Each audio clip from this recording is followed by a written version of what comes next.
I need a freeway here. Freeway 5. All right. Why don't you go ahead and roll your dice, and Yeah, if you go got ahead and something shoot. high, The you, first attack is 21 halved is 11. 11 versus 13, 1 to 1.5. Here we go. no, Yes, and the second one is 5 versus 13, 1 to 2.5. Try the second one. Second one missed Yeah. also. So you're Okay. clear. Could these guys be this way? Sure. yeah. Okay. No problem. For now, that makes more sense. Okay, and Yep. then they gonna have and exhausted. Yep. Okay, now I'm trying to figure out what to do since you've faded back into the birch trees.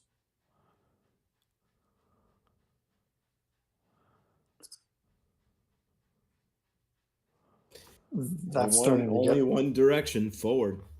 it's starting to. The problem is, see, I'm at the very extreme range of my command wing, and if I go a whole lot further forward, I may, in fact, start breaking up the core. So I think I'm actually going to just like take a half step back and see what happens. Let's see here. This unit's attached to the 11th Division. It's getting a 4, 11, 15 to there.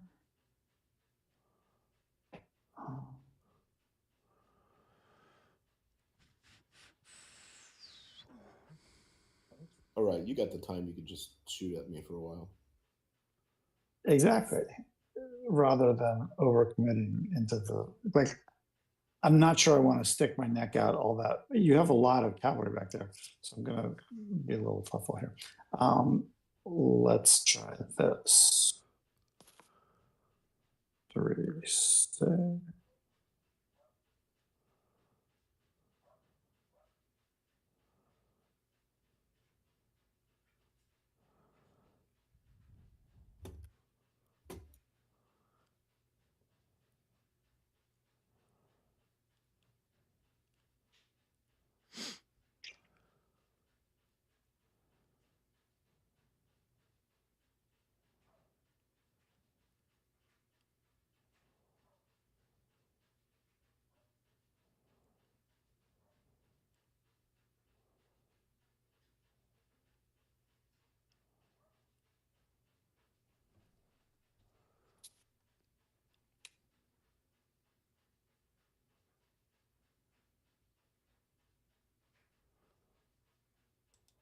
Two, 4, 6, 8.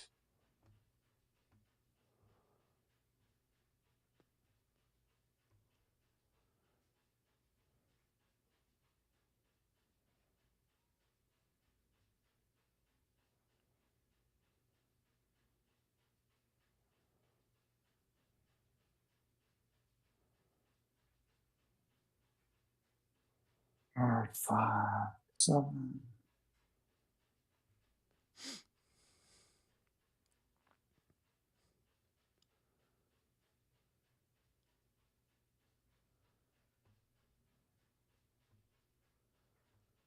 Those guys are going to block command, so they better not go there.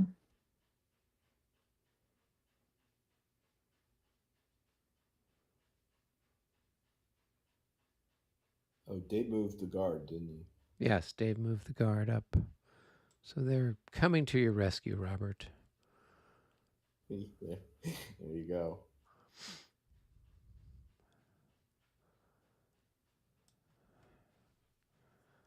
What their fire is times 5, isn't it?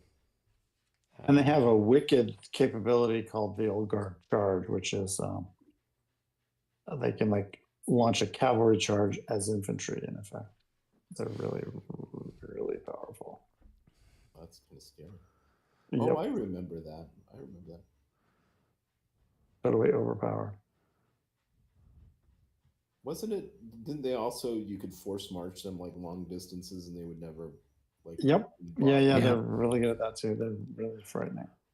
What was the game we played, Eric? We played one where you like force march the guard like totally to the rear in like 5 minutes. I can't remember. which one it was. Was it one where was it a vassal or where we were face to face? We were playing face. It was a long time ago. Oh yeah, it could have been Linny. Oh, it was Lini. Yeah, You're right. first Yes. edition of Linny. I think that was the popular strategy. Was you march the old guard around the backside of the Saint Amans, and basically where Ney was supposed to come after capturing Coimbra, That was it. and fall on the Prussian rear. That works really well, even in all editions of Linny. The French left hook or right hook is very Yeah. effective. Yeah, Going straight head on is often actually a whole lot more difficult. yeah. Okay, let's see who else we have here. There's other groups.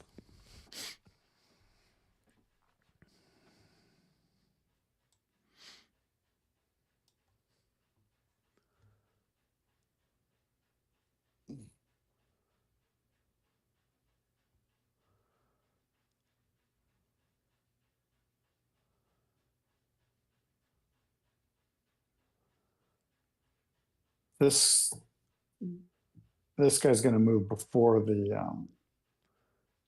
blue carpet move. This doesn't get in the way. That's 6, but he'll finish playing this way. They're out of command. So that's it for the white division. Now it's time for the gray division.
Fourth course all done. Time for Really?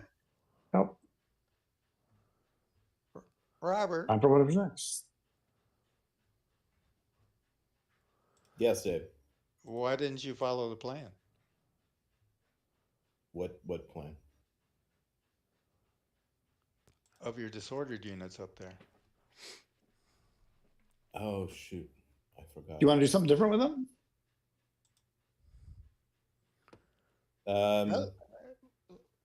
We'll let it go. Whatever. We'll let it go. Like if you want, like, are you talking about like these three guys under Delzon? These guys? Now, well, No, yeah, somebody Yeah, else. those two, two. I totally. those two. Gee, if you want to move them, go ahead or something. Go ahead and move. Yeah. So, I mean, Do you want to move it? I mean, we were gonna move them just back a couple, right? Okay. All right. So you're going to try to break loose? Go for it. so you have to roll to see if you. That'll open up a channel for the artillery, and then they may rout and die, but they may pull out. Either way, you win. Yep. Either way, you get clear. I totally forgot about that, Dave. I'm sorry. Oh, no problem. That's why I came down. I think, oh, we were leaving all alone with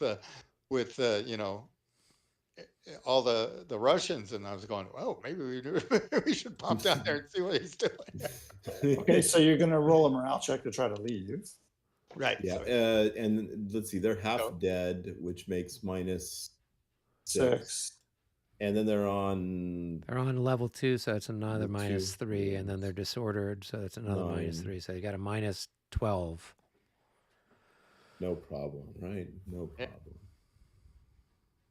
-12. 44, that's the going to be a 24. That may be See what good they enough. are. I'm not sure. See. 23, 23. they did.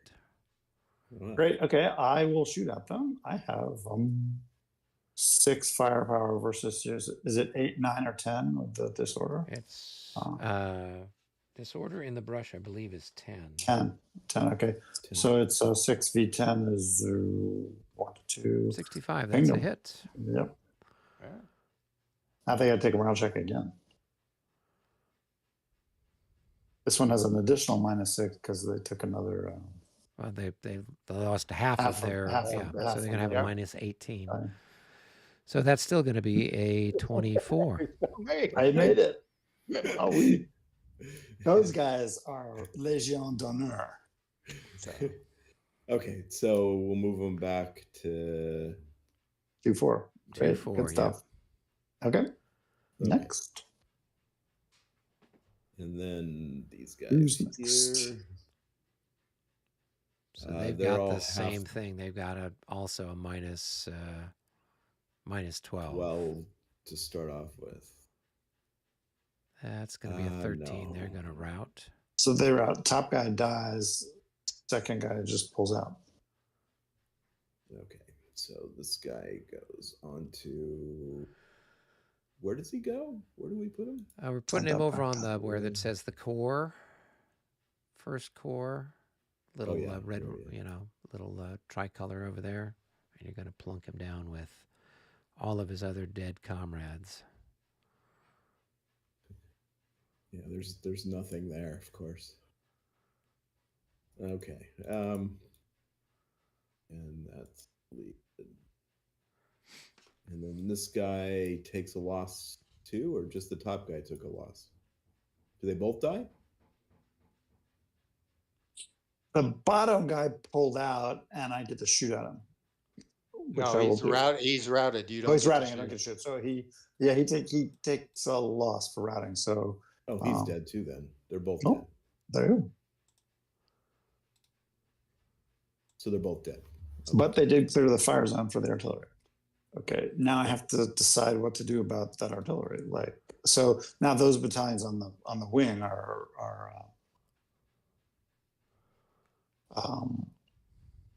free to maybe move. Now, So- one of them survives, right? The top guy, They- did you fail your morale check? Is that what He, happened? he failed Yes, the they morale failed the check, morale check. So that means they route, and so they lose one as they route out. Off the top, and the second increment survives. Yeah. Mhm.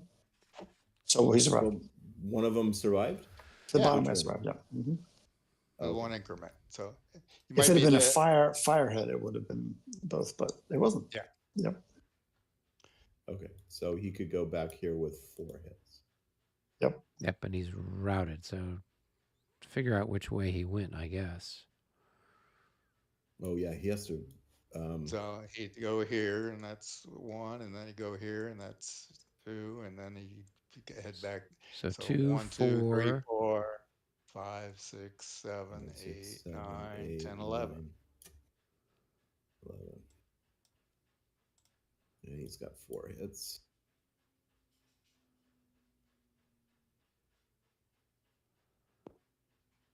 What's this one hit that's sitting over here in the middle of nowhere? Oh, it's just a hit sitting in the middle of nowhere. He's supposed to be there. Yeah. Ah, Okay. Alrighty, well, that's going to change very slightly some of the artillery moves here. The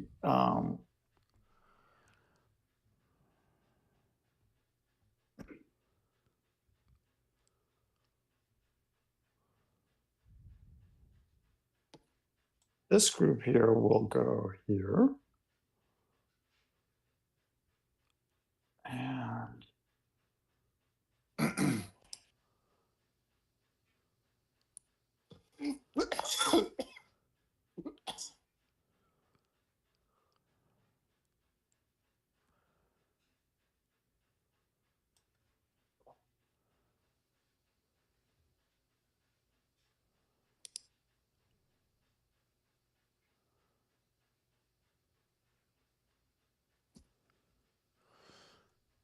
so then Bennigsen's battery will probably forward rather than stay back there.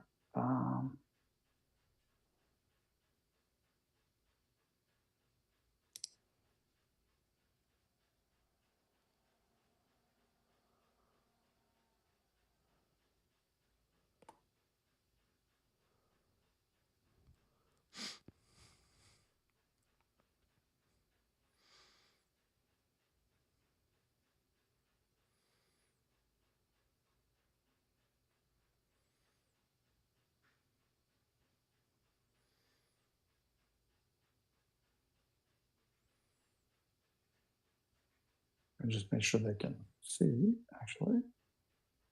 Which they can. Okay, good. So then I have to do something with the remaining units. I'll go there. And the dragoons are better clear out because they're a target. They will go.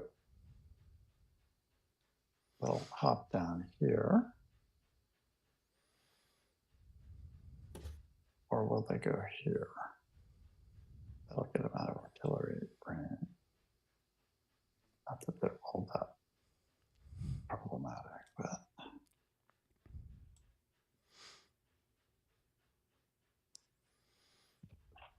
how are they a target? Or who are they a because they target to? can the horse artillery battery can see over the ridge now and go shoot them. Oh, Because okay. it moved into the brush. And they have to double check that if they go there, they're not a target for happy old 12-pounders. Laura's stuff. Could be. Yeah, that thing is a meat grinder I have been trying to avoid for the last multi-hours. I think they're okay. I'll go there.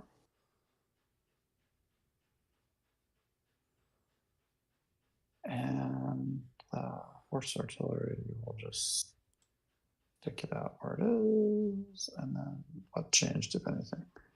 He went there, he went there.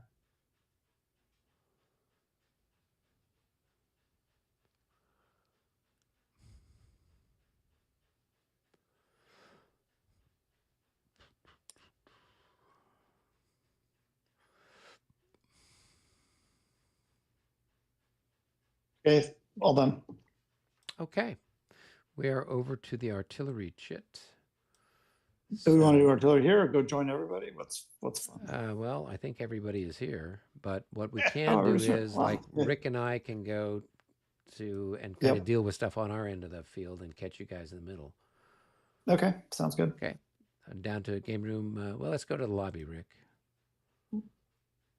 Okay. Everyone will be there eventually.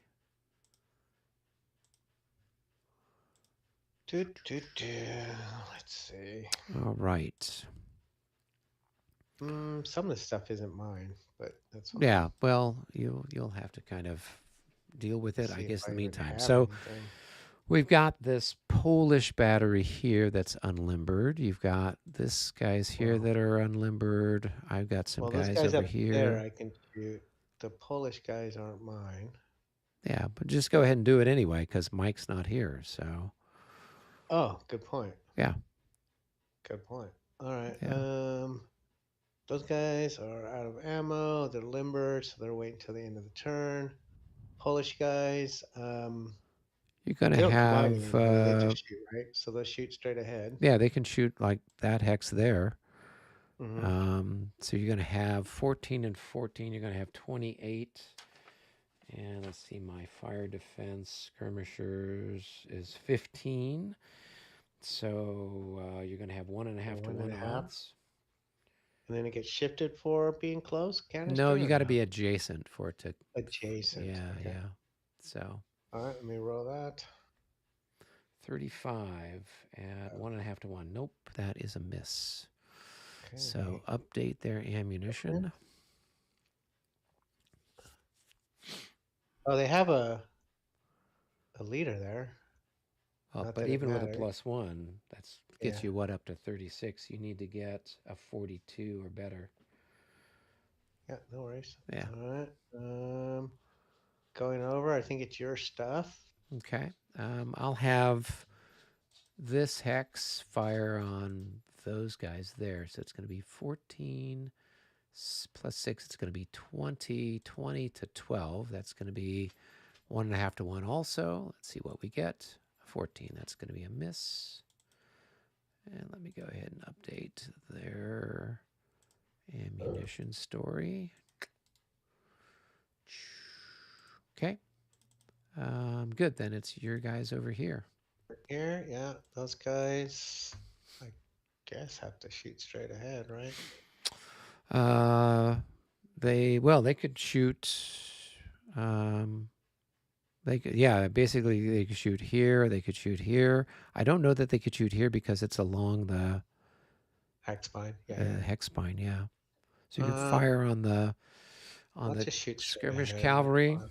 So you're at 7, and I've got probably a fire defense of 14. So it's a 1 to 2 shot. Even though I've lost a guy. Yeah, that's why you've only got 7. Oh, that's why it's only 7. Yeah, All right. yeah. No, 41. that's a miss. That's a miss. Pink, pink, pink. Oh, I have an armor leader. I mean, dude, but it's only one shift. Yeah. So 44. Go ahead. All right, I've got some guns now that can do 44. some shooting. So let's see. I'll have this guy here fire down this way. Right? So 1, 2, 3.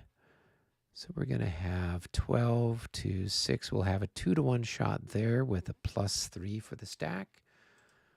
A 44. So that's going to be a hit on those guys there. Okay. Where is increment loss? Okay, and then roll through. Well, make a morale check for those guys. Oh. Yeah. They're 41. Happy. Okay. And then we roll through. It's also a 2 to 1, but there's a -6. And that's going to be a miss. Okay. All right. So that was that unit. Then we got these guys here. Who can they fire at? What's a good target? Let's get out the old line of death. They could fire there. They could fire there. They could fire. Where's another good spot that they could fire?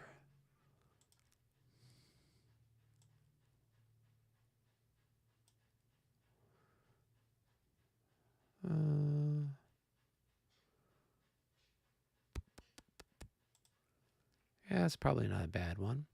Okay, we'll have them fire this way.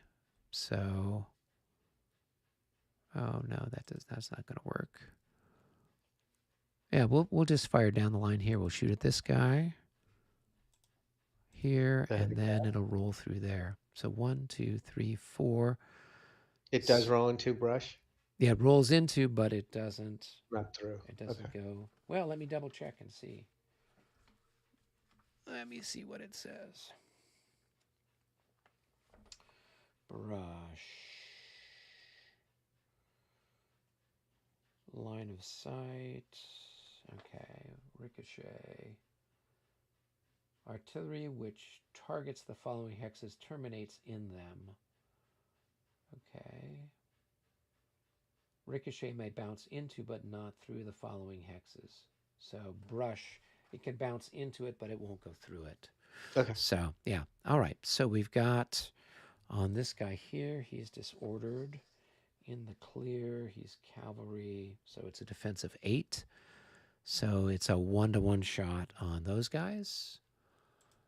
And that's going to be a miss. And then we're going to roll through here, and that's going to be a Yeah, 1, 2, 3, 14. 4, 5, 6. It's going to be 5 to 7. So 1.5 to 1. A -6 for the ricochet, but then a plus something, I'm sure, for the size of the unit, right? Yeah, he's got 14 guys So there. +6. So it's just a 1 to 1.5. No pluses, no minuses. Another 21. That's going to be another miss. All right. Let's go ahead and update their ammunition. Okay. Let's see here. What else can we do?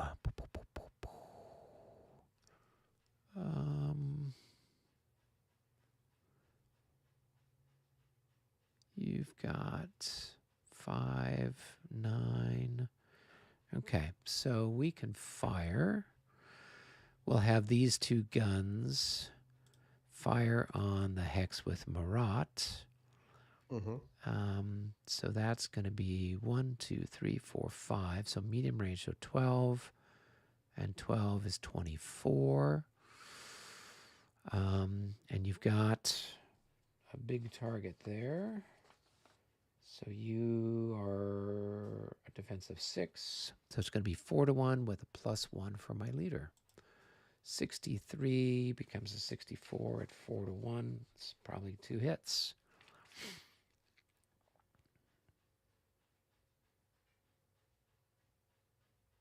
Okay.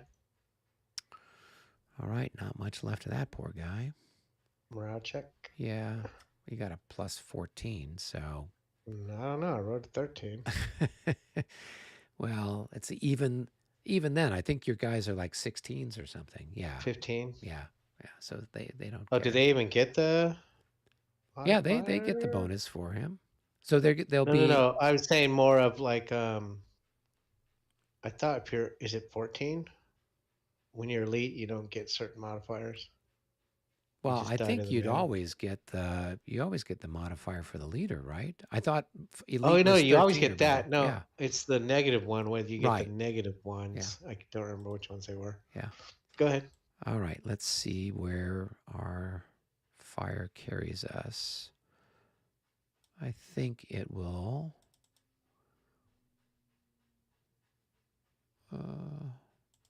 I think if you go straight down into the middle of his hex, yeah. Yeah. So it's gonna. This one is gonna hit that infantry, and the other one is going to hit the artillery. There. All right. So let's do the one with the infantry first. So that's going to be 7 to 7. That's going to be a 1-to-1.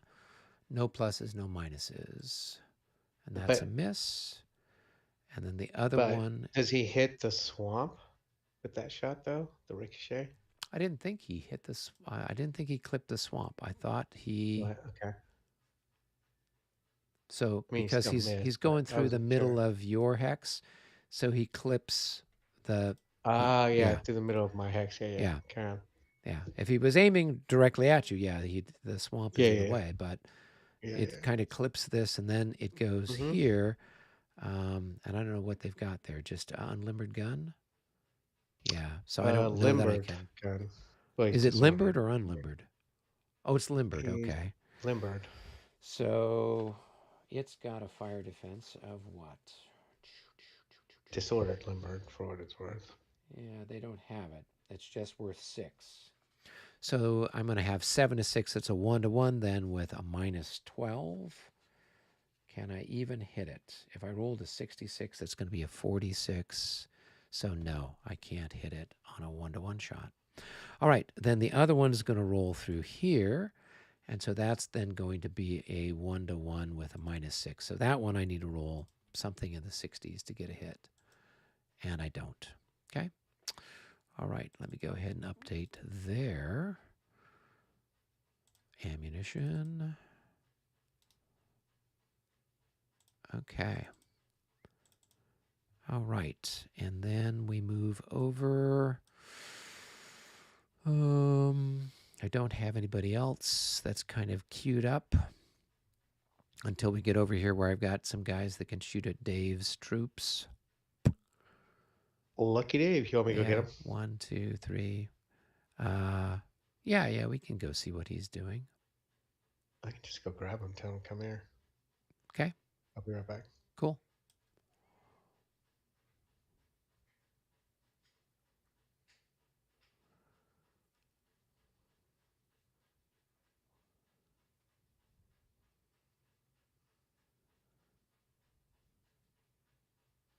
He's being shot at, I think. Oh, he's being shot at. Okay.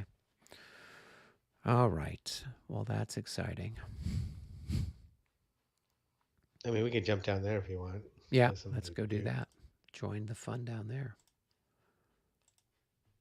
Probably. And what's your target? Oh, them.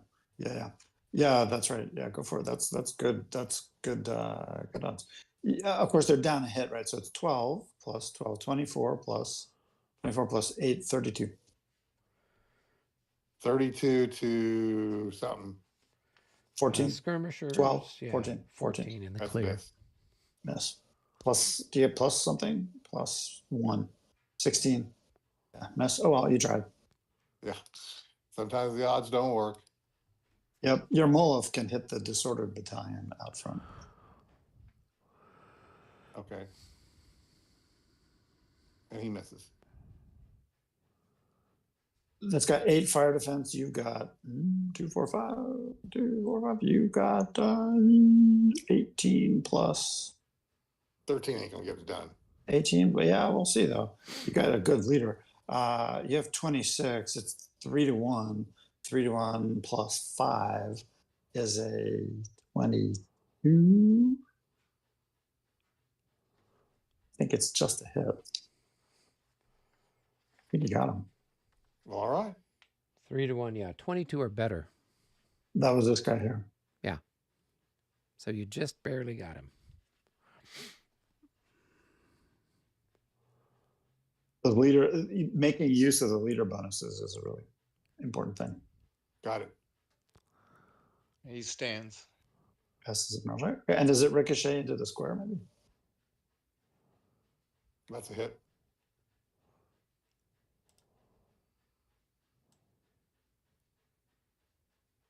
Yeah, it would ricochet into the square.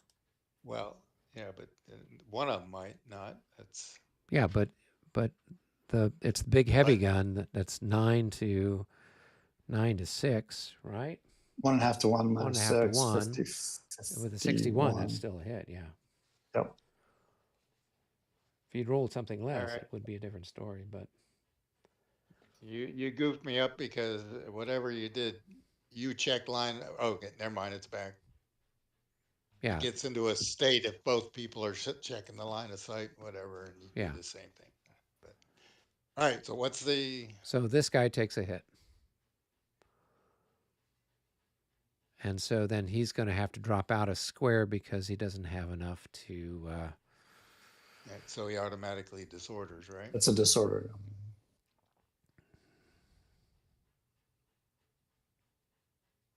Does he Do they also still make a take morale check for the hit too, or? Yeah. Oh, okay.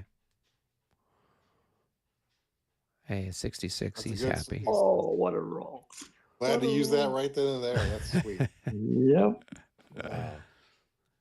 It'd be more painful in the next one. Let's see, morale disorder. Okay.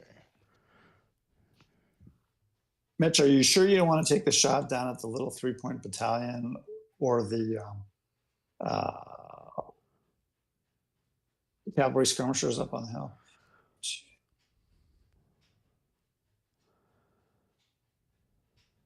Well, If you shoot the cavalry skirmishers, it'll be 18v probably 12, right?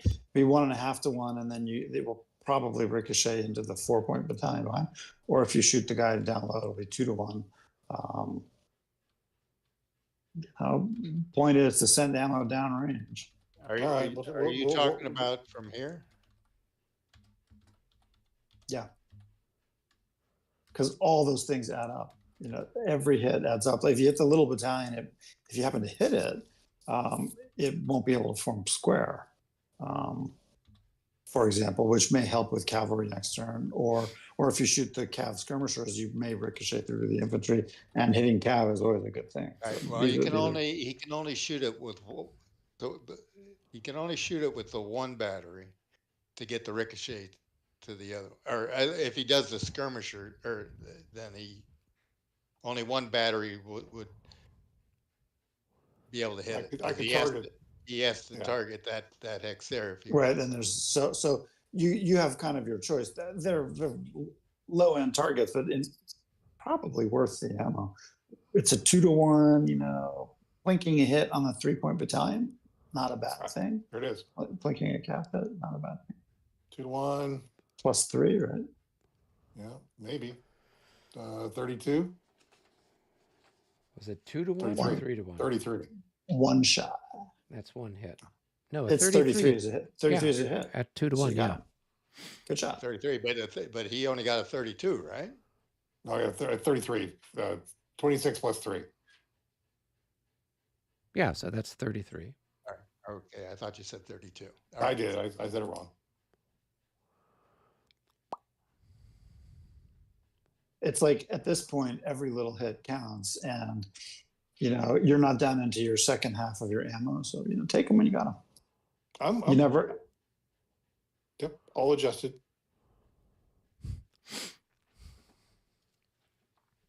I have a couple more, but they're a little further down the line, so I'll wait for any sort of reply.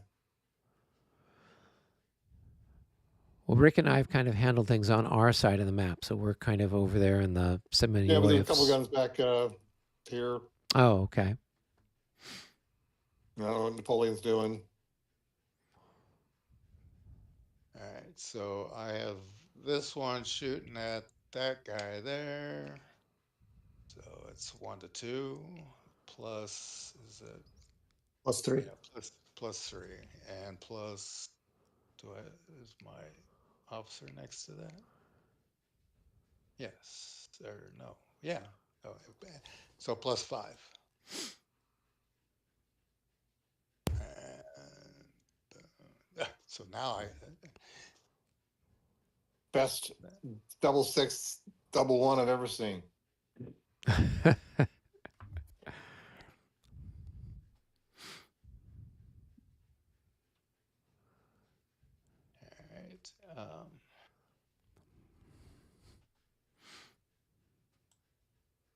Is 2 is 1.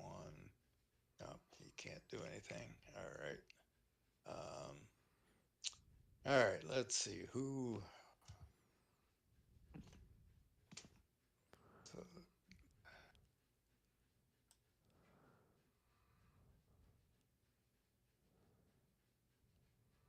So this battery has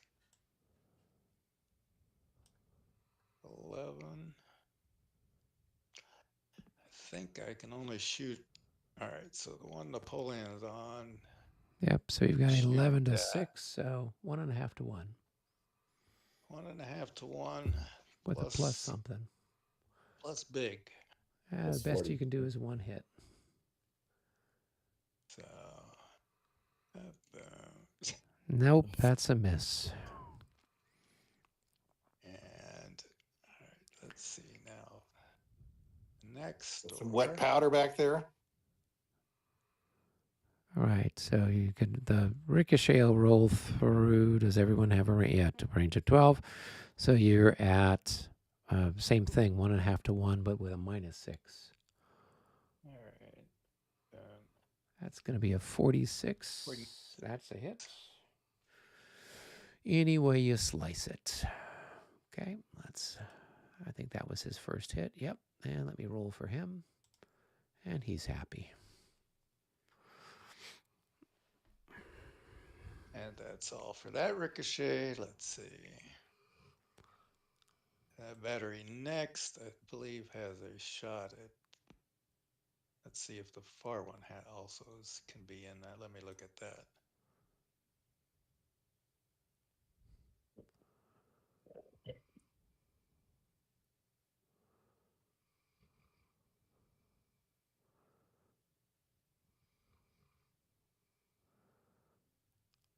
I think that just. Nope. Well, I think he could shoot it, right? That's But No, you the don't have corner the of range. battalion. You've only got a range of 9 for that guy, and that's a range of 11. But also catch it's more than the vertice. Yeah, but even then, clip it's the battalion. Yep, out of Yeah. range. Okay, I was thinking that was my other 12. Let's see. So, All right, I got a couple quick shots. well, wait, I've still got a shot on for one of them. But I'm looking at the other one here too. Okay, no, that doesn't have a shot. And that doesn't have a shot. That doesn't. Nope, that doesn't. But okay, so this one does have a shot at this. And so we got 3 plus. So we got 12. Plus, so 12 against 12 to 8. 9. 9. Yeah, I'm in line there. So it's a 1-to-1 shot with a +4 for your leader.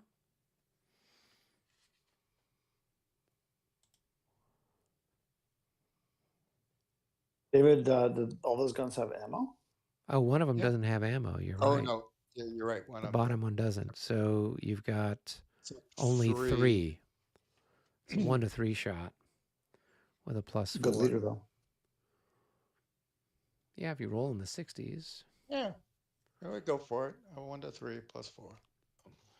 Nope. Nope. All right, so Close. mark off some Buzzed ammo him. here. That's right. They were nervous for a moment. All right, so that's It ricocheted and rolled to a stop right in front of them.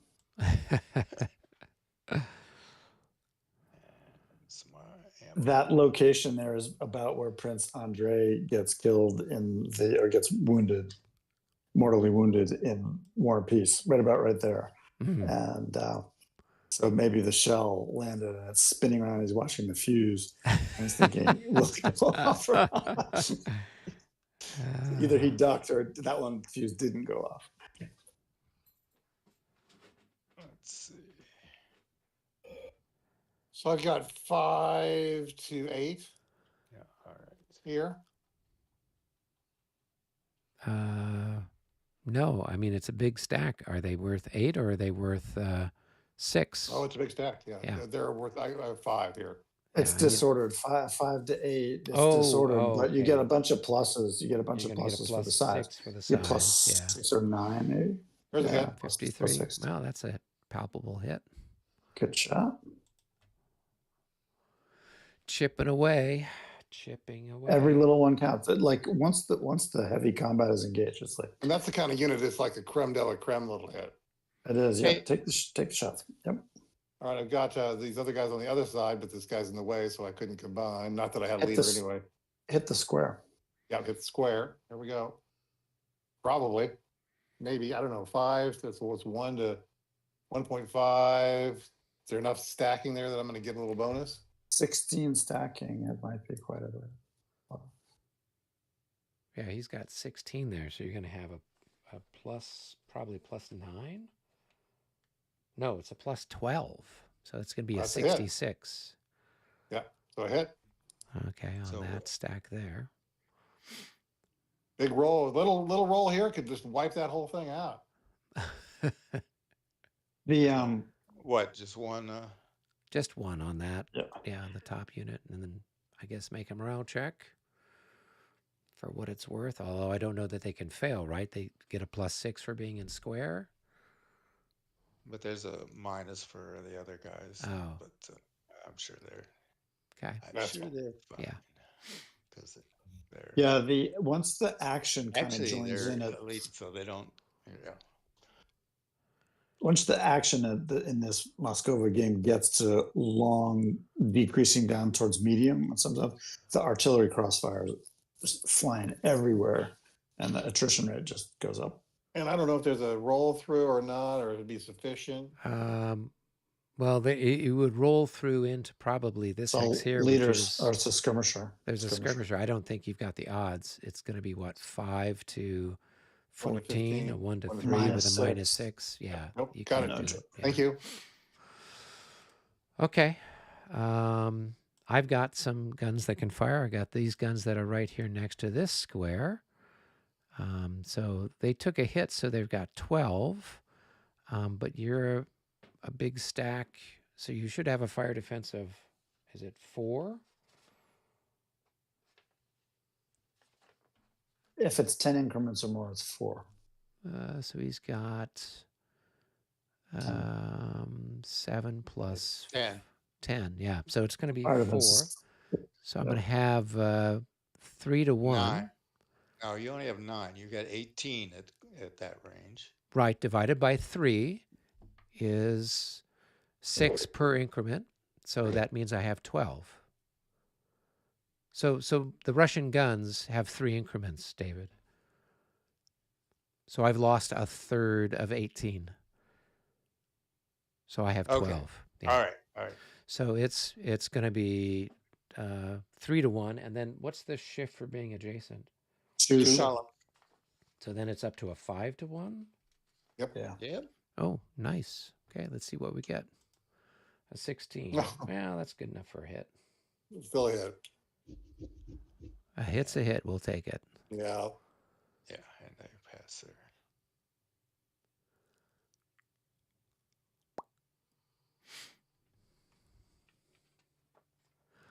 All right, let me update his ammunition.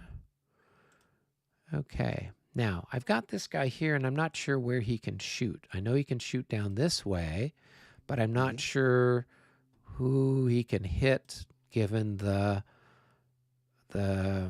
slopey thing. Nobody. Can't see anybody. Can you see? So how far away do the other guys have to be from the slope? Do they have to be 4 or 5 from the slope? Farther than you are. You're 4, so they have to be 5, and that would be out of range for that gun. Okay, yeah, because he's only got a range of 8. Okay, cool. That's what I wanted to find out. These guns That here, particular though, zone right there is a really difficult spot for the Russians because there's a lot of clear terrain where the French can, Right. sneak in, which they've done, and you can't get over the slope unless you come a lot closer. When you come closer, then you're vulnerable to French artillery. Okay, so then I guess these guys have the same issue because they are 1, 2, 3, 4, 5, 6 from the slope. They could only shoot at Yeah. somebody who is 7 away. 7 away. Oh, yeah, so okay. they're out of range. Yeah. Yeah. Okay. But like their thing, if they want to see over, they could like prolong, and then it's going to start to drop down through the backfield, starting at the farthest. The visibility will start to become, because you might be able to hit Pajol's battery way Okay. if you prolong. Yeah. Okay. Good to know. All right. That should take care of our artillery then. No, I've got the shot here. Oh, okay. So you're going to have 4 plus 2. You're going to have 6. So 6 to 12. A 1 to 2 shot there. Yeah. Okay, with a plus plus 54. Well, there's no leader stacked in that hex, so there's no plus. But I think a 54 might be a hit on a 1 to 2. I'm not sure. 1 to 2. Nope, you need a 62 or better.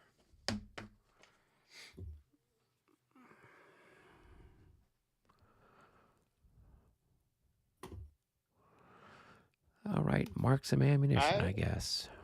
Is it ricochet? I thought with Giroux being next to it, he could apply. No, you have to be stacked in the hex. That I think is. it's in the hex or adjacent. Well, we've been doing it that What? you're in the hex that is firing. Otherwise, it gets really gamey. Well, Right. he's like controlling those whole batteries. It's not like Right, but the He's gotta hex be that on a he's gun in, shooting. yeah, the gun that He he's can with, combine, but right? If he's he gotta can, if you were to combine. combine the that's two, that's part of his grand battery. exciting. I'm so happy for I him. know. But he's not stacked in the hex that actually fired. It doesn't say that in the rules. Well, if you want to start playing that, then well, I'll be happy to do it because it cuts both ways, Dave. Yeah, I know. Yeah. But that's the way I mean, we haven't been playing at the whole time the last 6 months. So if you want to institute something new, that's cool with me.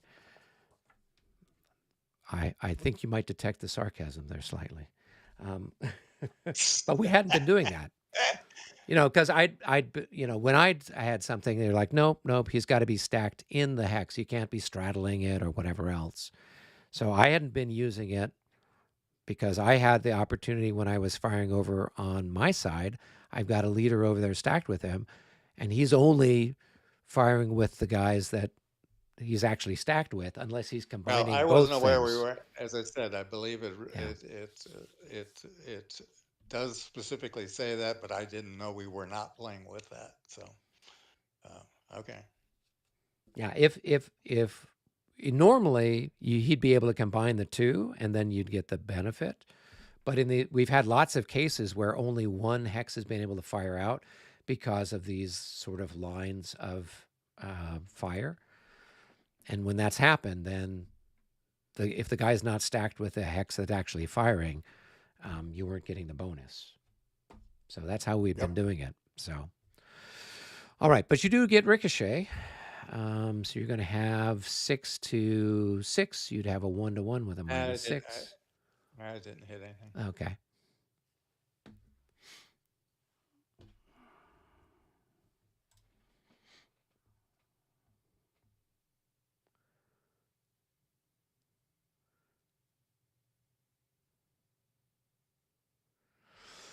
All right.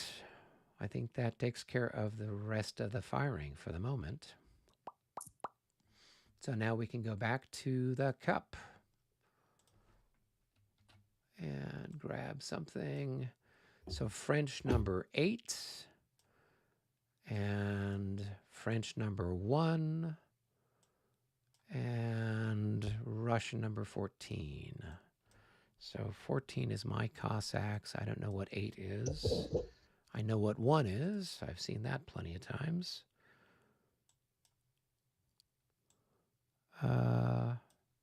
8 looks like it's the heavy cavalry back here with Del France.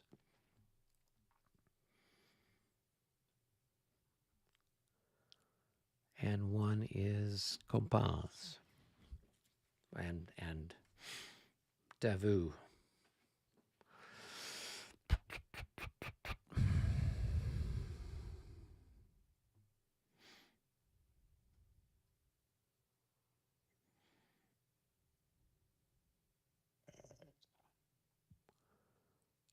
Do you exert a zone of influence when you're in brush as light cavalry? So I need to stop next to you? Yes, You do, Okay. yeah. but not into brush. If you're in brush, the zone is exerted out into the clear, but cav zones are deactivated in the brush. Right, so I don't get any opportunity fire with my Cossacks when you're moving No, around. they don't get opportunity fire. Oh, they don't get it in this Just rule in set? general. Oh, in general, Yeah. okay. But they do exert the where it costs you extra to move into the hex, kind of a thing. So wait, or well, um, you might hold up on just a second. Yeah. Do your stuff first. That's fine. So, um,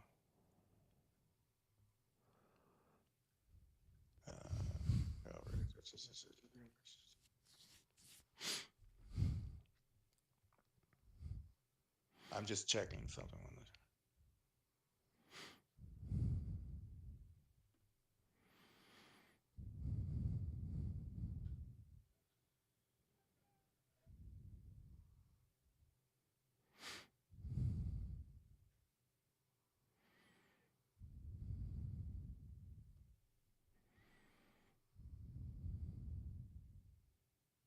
Mitch, do you want to jump over to Coalition HQ for just a second? Sure.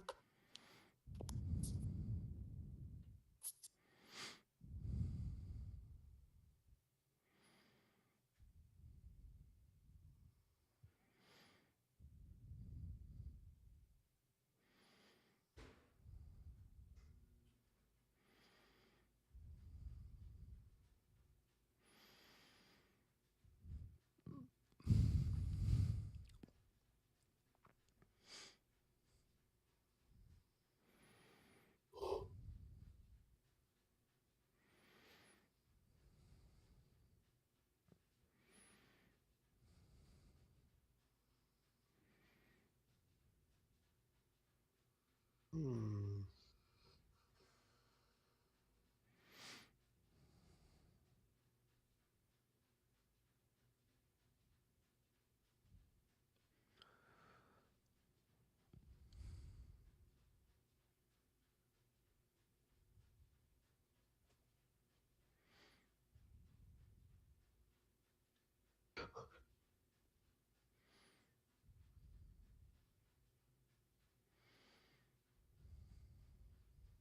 They on a retreat, on cavalry retreating before a charge, if they recall, then they can pick a new target. Is that? That's what I'm trying to figure out. 19. Okay, 19. You declare a charge. The unit retreats. Do you then get to roll to recall? Consults cover this recall charge. They allows me to pick a new target and continue the charge. Right. Okay. Yeah.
I'm counting here. Sorry. That's okay. Oh, Eric, you know who texted me right after the earthquake? I thought it was Dave Lincoln. Oh, He said, "Are you okay?" how is he? I haven't talked with him in a long time. Sounds like he's doing good. He's been coming down to San Diego actually because one of his sons is in basic training at Pendleton. So both his sons are in the Marines. Oh, really? Okay, because I know the one had was going to go into construction or something like that. He was doing some program with that. So instead, they've gone with the Yeah. Marines. Interesting. Yeah. He said that one son he's with an Osprey squadron. Huh. Okay. The other son is in the right now is going to be in the infantry.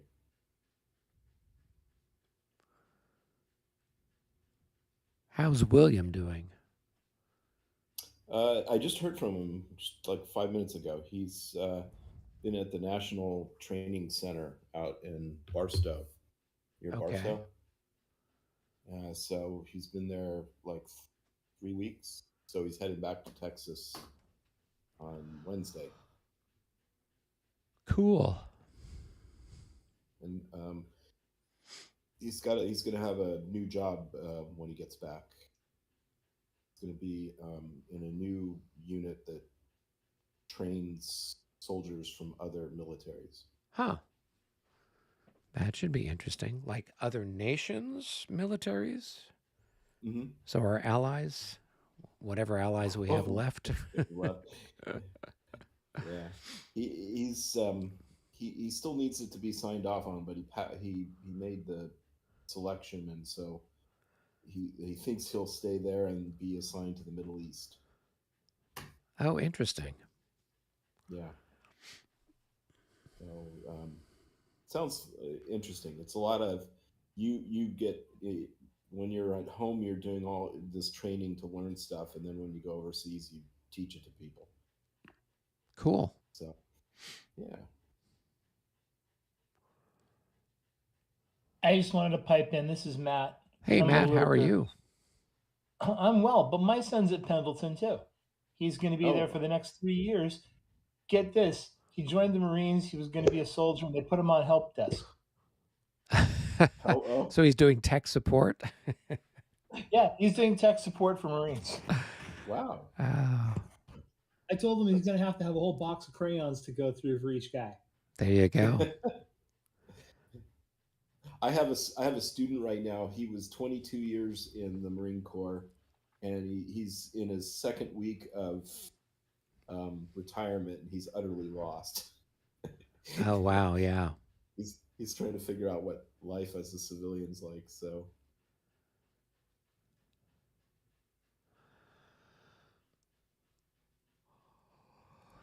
What are okay? Trying to think. What are the Cossacks? If a Cossack is charged, what is it? It bursts into flames. It bursts into flames. Yep. Let's see. Special The kamikaze Pinto, Cossacks. 1812. There you go.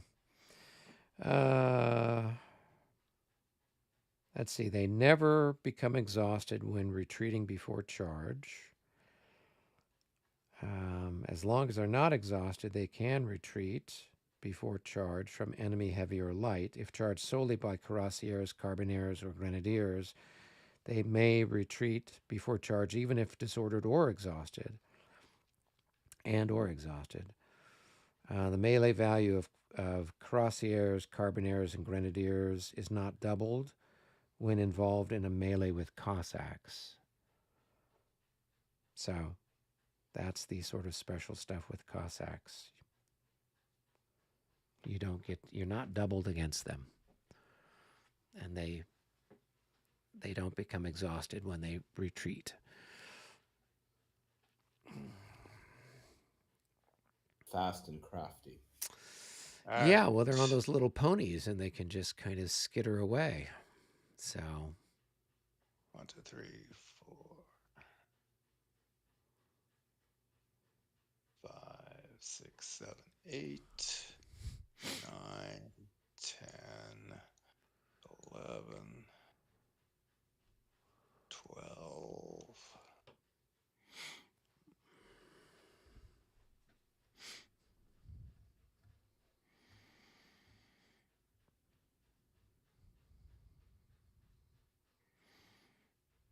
And what's the condition that nullifies the skirmish cavalry?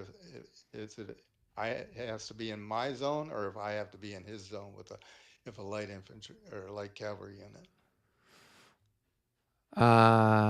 So the skirmish cavalry is nullified, I believe, if you're adjacent to it. Right. But does it have to be in the zone, or does it skirmish cavalry? Let's go. All right, skirmish.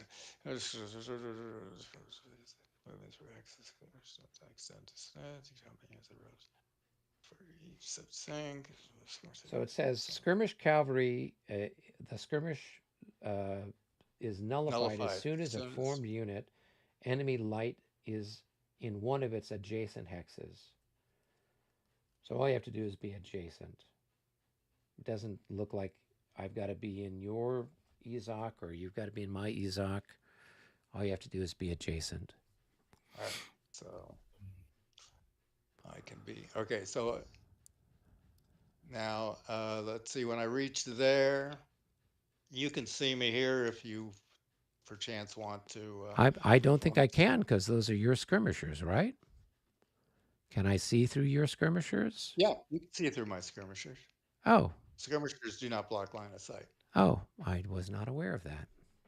Yeah, I thought skirmishers do not block line of sight. only friendly skirmishers didn't block line of sight. No. Okay. All right. So then you're asking if I want to form square. Right. We'd be at a range of 3. Range of 3. Cavalry skirmishers. He may be elite, so he wouldn't have. Well, I don't know if he is or not. I don't know if that applies. I don't know if that applies or not. So Russians at a range of 3. Now it looks like there is a modifier because the cavalry stack contains lancers, so there'd be a +6, right? Potentially. Yeah. Let's see if he is elite or not. He's just a 16, so he's not truly elite like some of the others. He's just mostly elite or plays elite on television. All right. So yeah, we'll what the heck? We'll try to form square. So we've got a +6 on the roll, so we're looking for a low roll. 62 is about as high as you can get. So he is going to be disordered. All right, and let's go ahead and find a mark for that. Okay.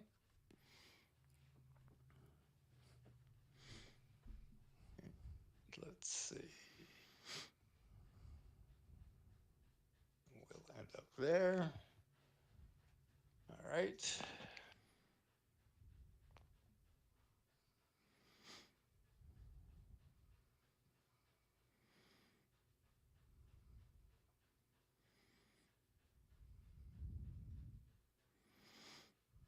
I should have actually charged him, shouldn't I have?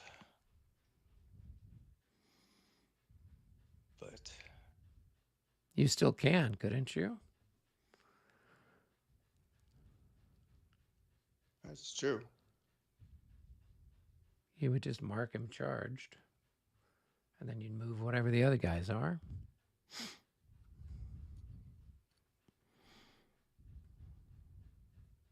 Let's see, 1, 2, 3, 1, 2, 3. But then you get a chance to countercharge with the bug Cossacks. Sure.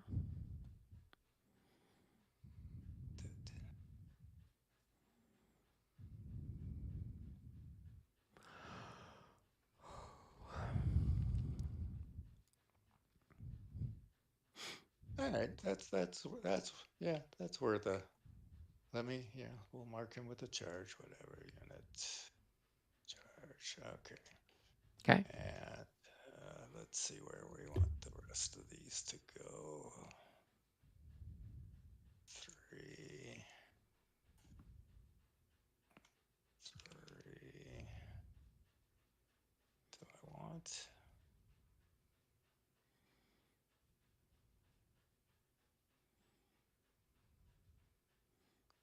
So do they stop moving there? Yeah, I think they're going to stop, but I'm just looking to see if I have another.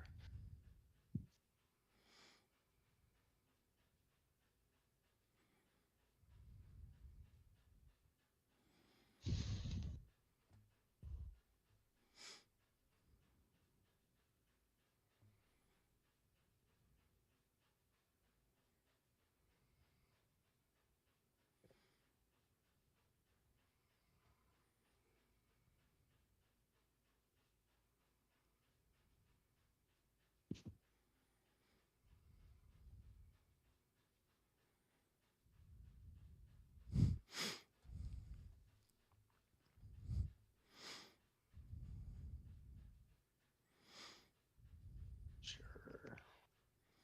Actually, one of those, let's see. All right, so one of them started here. And one of them here, and whatever. So let's go. Actually, we'll do 1, 2, 3, 4, 5, 6,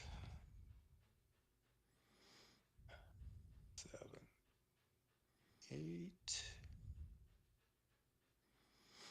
And we will declare a charge there.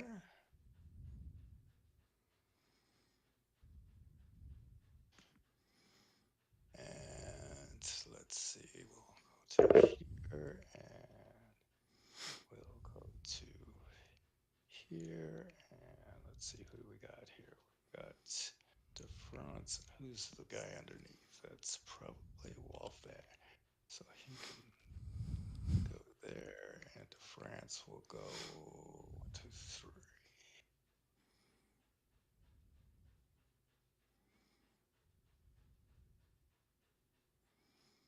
All right. Okay. So, which charge do you want to do first? Let's see. Let's do this charge first.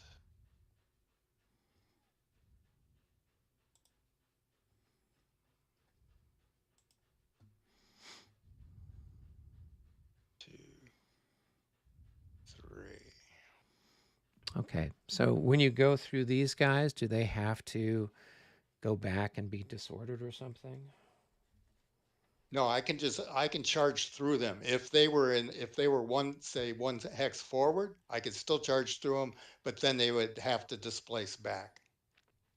Oh, okay. Cool. So, so if they were directly in front of me is what you're saying. Right. Yeah. I could still charge through them, but in that case, they would have to, I'd have to stop there and then they would displace back 1 hex in disorder. Is that just for the infantry when they're in skirmish order? Or is that for everybody too? That's for skirmishers. You can, as far as the way I understand it, it's for any skirmisher. Oh, yeah. So it says infantry or cavalry skirmishers adjacent to an enemy will displace 1 hex if the hex they occupy is in turn occupied by another friendly unit. Cool. All right. So the other one's already next, so now the other one does Right. not have any further Right. charge. So you are, I presume, declaring this Cossack the target of your charge. Is that correct? Right. Actually, when I was here, this is the target of my charge. Yep. Okay. All right. So at this point in time, I would retreat away from you. I'm not sure how that works.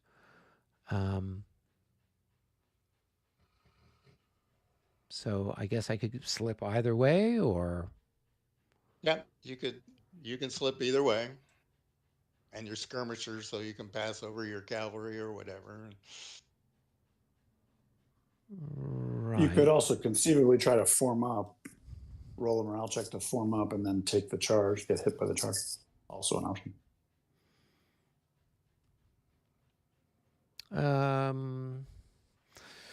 Well, if I retreat before combat, I could go, I guess, any direction, right?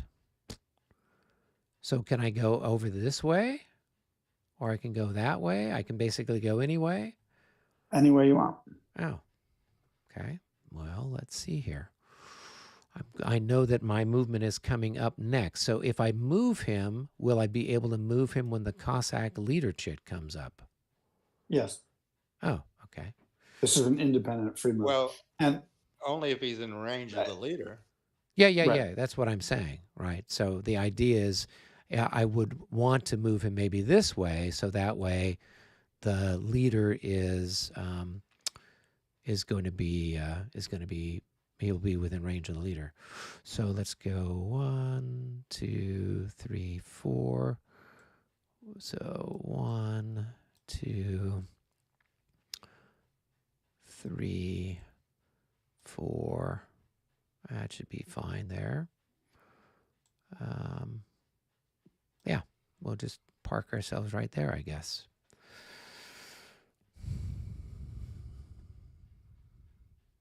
Okay, what are you going to do now? Where is that?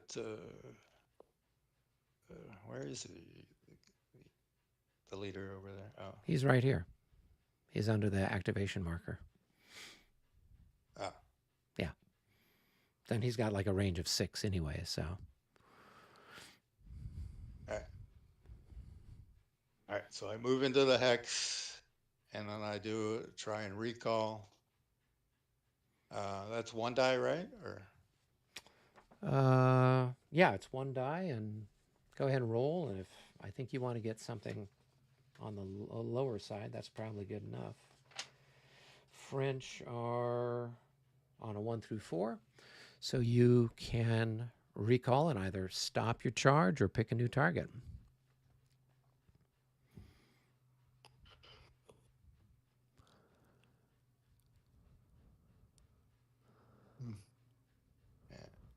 I am going to pick a new target.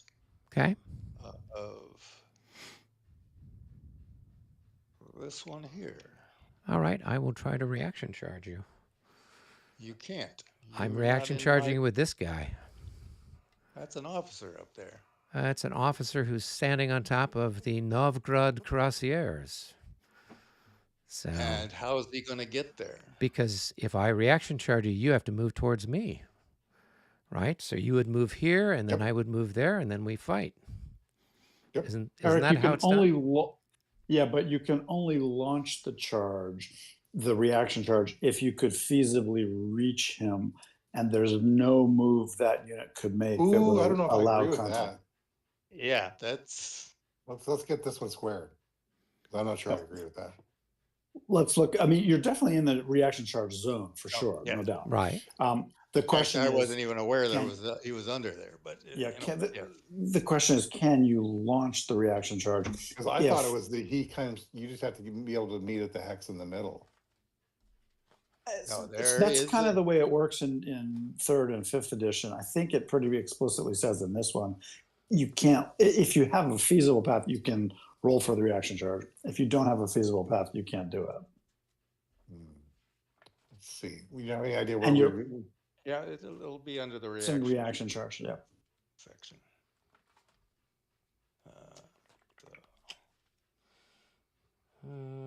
Another interesting thing is that in the 3rd and 5th edition, heavy cavalry in particular tends to act in column formation, and they have a very broad reaction zone. In Regs 30, the heavy cavalry, almost all cavalry, tends to spend most of its time in these line formations, and their arcs for the reactions are quite tight rather than being fuzzy broad. Okay, so let's read it. We're here on 19.17. All cavalry units in line or column of companies which are not exhausted have a reaction zone and thus have the ability to reaction charge. High morale cavalry units will tend to react. Low morale cavalry units will tend not to. Reaction charges only occur during the charge subsegment of the maneuver segment. Reaction charges may be declared at any time charging cavalry is in the reaction zone of the reactive cavalry. So I guess I could have declared the reaction charge when he was here because it would have been 1, 2, 3.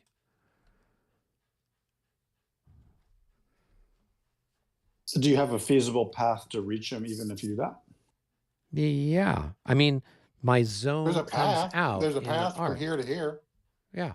and he can change facing to meet his opponent. 3, 4. Yeah, that is a feasible path because you would go down the hill, 3, forward 1, 4, and off to your right flank, 5. So that would work. You Okay. have to declare it then when it's in that third hex. Okay. So You you're would saying actually declare that before he touches the Cossack. You're probably going to get your own Cossacks to pas de charge away. Rather than retreating before combat, you would declare the reaction charge when the incoming French. When I was Oh. here, and and your Cossack was there. So now you're going to come onto your Cossack. Cossack has to displace back out of the way of the incoming charge. It moves back into the hex you came from, which is this one, and disorders. So I'm curious why he wouldn't just retreat before combat and then this guy does the reaction charge. It says I can do the reaction charge at any point. Great. Okay, then you could do that for sure. Yep. Yeah. Yeah. So So first Cossack retreats, and then you declare the reaction. That makes sense. So he would move, and then I could do it. Now let me see if I can even right. pass my roll. Right. But you're at that point. I'm required to move into there. Yeah, but it doesn't say anything about it. It says I can declare the reaction charge at any time. So I move the other guy out of the way, and then this guy, and I declare the reaction charge. At any time I'm charging, I'm not charging now. You're not charging? We're not in charge move. We are past charge movement. So are we done with combat? Are you now doing regroup? No. He's saying the advance isn't part of the charge movement. He's advancing into the hex. Right. But Eric's point is, what I'm saying is you haven't even gone there yet. What we're saying is it's at any time right now. At any time, right? So the Cossacks moved out of the way. Then this guy can go ahead and declare his reaction charge to intercept you, I guess. You have to declare your reaction charge during charge movement. Charge movement is over. What? So you're saying your charge is over? I thought you were. Over. No. Okay. Charge movement ends when I move adjacent to my target. He's saying you then react and you retreat away. Now he advances in the hex and he has to make a roll to start the whole process again. Okay, I'm not following, but then again, this rule system you can do it when I'm doing. You can do it when I move into that hex. You can do it. Right. So why does it matter? Why can't I do it when you're in this hex? I mean, I don't understand the difference. I mean, you're still within 3 of me. So if you move, if I hit you here or I hit you here. Okay, charge movement is over. Okay, so let's read through this again. Yeah. Reaction charges may be declared anytime charging cavalry are in the reaction zone of the reactive cavalry. All right. It doesn't say anything about you moving. It doesn't say anything about anything. As long as you're within my reaction zone, I can declare a charge. It doesn't say only during charge movement. It's during this charge phase that is happening. But it does. It's during the charge movement phase is when you do reaction charge. During the charge subsegment of the maneuver segment. Are we in the charge subsegment? No, we are. The charge sub that ends when I become adjacent to your unit here. Then you can't move it. Then you can't. As I move into there, yes, you can. I'm still in the charge movement. But then if you're still in charge movement, you're still in charge movement. No, but that means this guy is here, and he has to do the disorder. He can declare it here. We're in charge movement. He can declare it there. Right. No, but so here's the thing. You're still in the charge subsegment. So active cavalry units which declare a charge are marked with a charge marker. When all parts of the move of which the charging cavalry units belong have finished moving, the charges are resolved. Reactive units may attempt to form square, give opportunity fire, blah, blah, blah. Right. We Okay. haven't we right at this point where I'm like this, we're at the end of the charge movement. You still have the opportunity because we're right coming up on the end.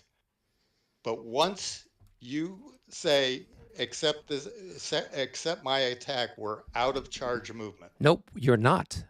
Because Yes. you haven't finished the charge movement of the Lancers. So that charge, They we have. don't go into the combat segment until all the charges have been done. That's what the Okay. rule says. All right. Yes. Yeah. And right now I'm saying, and this charge movement's complete, and this is going to be complete as soon as I say it's complete. But right before you say it's complete, he says, I'm going to react. I Yeah. say Right. at any time. So he can react, and he's going to come through here, and this will disorder over to here. And he will end up. No, Why can't the units react? The ones you're charging. Yeah, I think we're being needlessly pedantic here. No, we're not being. It's very. It's. I don't. I'm So, sorry. It's very clear. It is at not this clear point. at all. It right. is very clear that we are still Why in the can you- charge why can you- subsegment. Yep. Yep. All right. So and you declare your charge. What happens? So let's read through then the whole friggin' thing.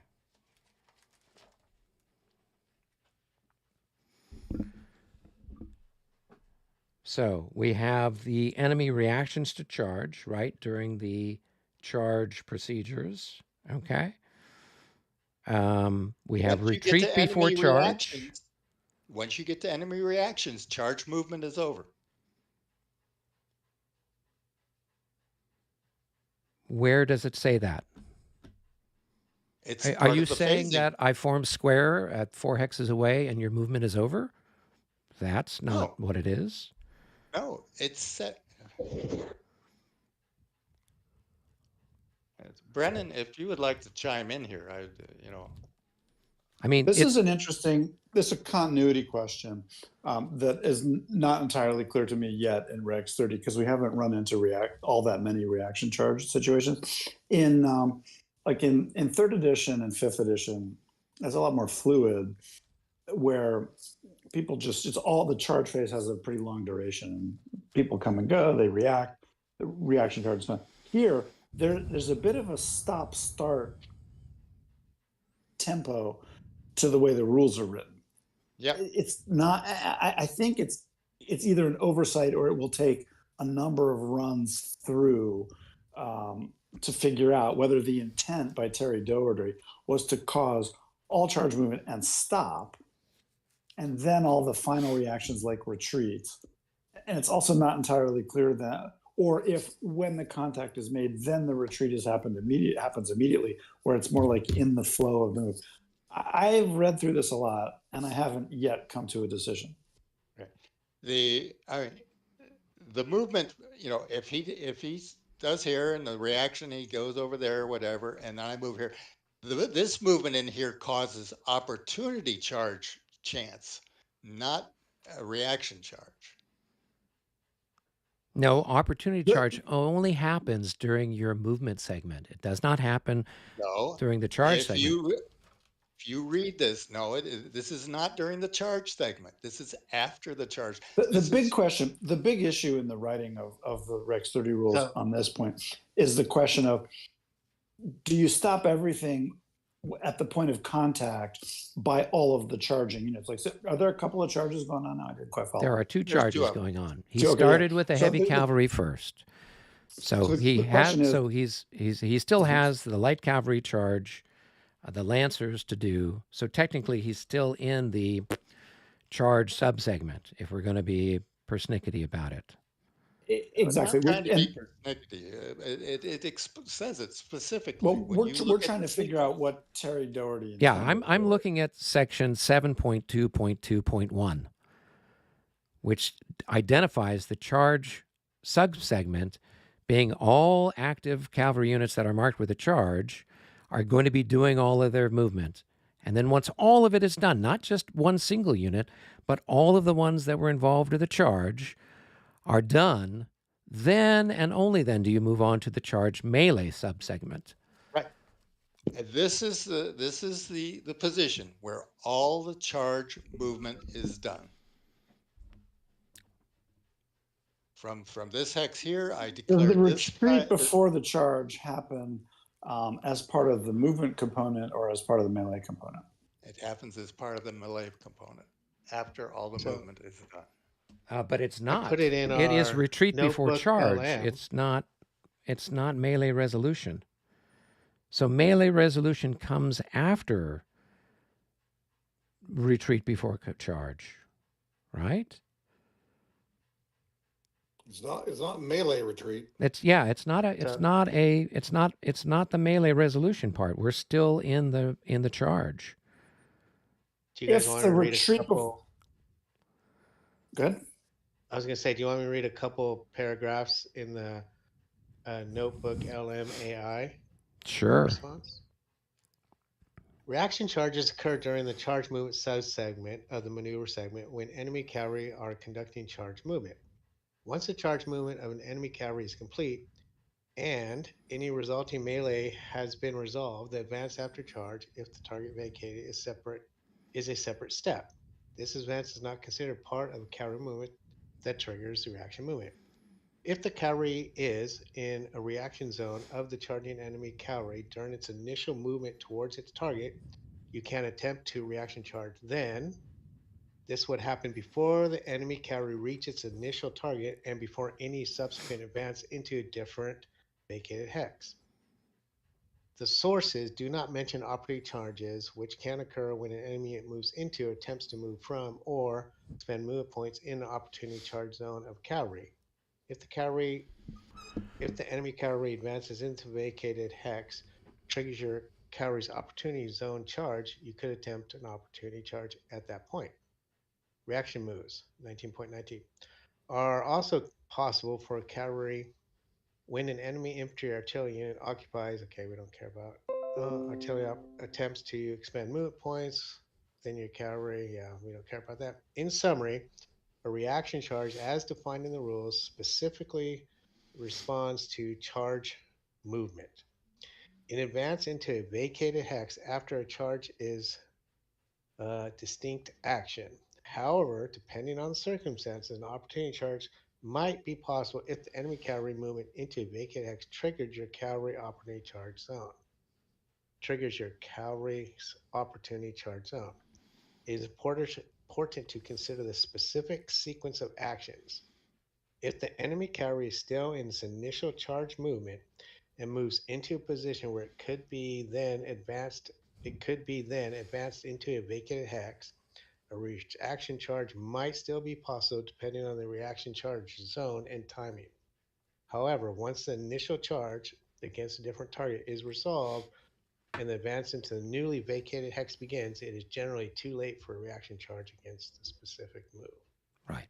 That's all it says. Rick, when does retreat before charge happen? Does it give an indication of whether it's considered part of the movement or part of the post-movement melee? I put in, basically I said, let's see if it still has what I typed. No, it doesn't. Can I reaction charge before an enemy cavalry advances into a retreating unit vacated hex? Right. That was the question. It looks like the retreat before charge, because here I'll read the last segment. If the target retreats before charge, the cavalry may attempt to recall. If the cavalry succeeds in recall, they may choose a new target and continue the charge or end the charge. So you don't advance into the hex that I was in, right? I would move out of your way. You would then make your recall, and then you would move forward and pick a new target, right? thus being a continuation of Yeah, the it's a original continuation charge. of the charge. I agree with that. I agree Yeah, with that. it Yeah. says if That's they a succeed, smoother interpretation of right, it. they continue the But charge or I end the believe, charge if they fail, or end the charge if they choose. I So think it's the writing issue is that Terry wasn't really fully confident or didn't write it in a way that makes it very clear whether that ongoing charge after the unit moved away and you recalled, whether that's a continuation of your original charge, or if he wanted a stutter step where there's like a break between the measures. Oh, that was part of melee, it moved off. And then you're restarting a charge because you could. That feels unnatural, whereas the smooth continuity feels more natural to me. For me, it comes down to the distinctions between the words charge and melee. And those are very distinct parts of the game. Yeah, and it's so retreat it's before charge, not retreat before melee. yeah, so it's not retreat before melee, it's retreat before charge. Right? And so the melee resolution comes after all of the potential reactions. There's another similar timing issue where it's not exactly clear what Terry intended, which is when a cavalry unit hits a unit that's due to rout, like a battery or an ammo wagon. Well, ammo wagon just dies, but like an artillery battery or another routed unit. Units that rout are supposed to execute their rout movement immediately.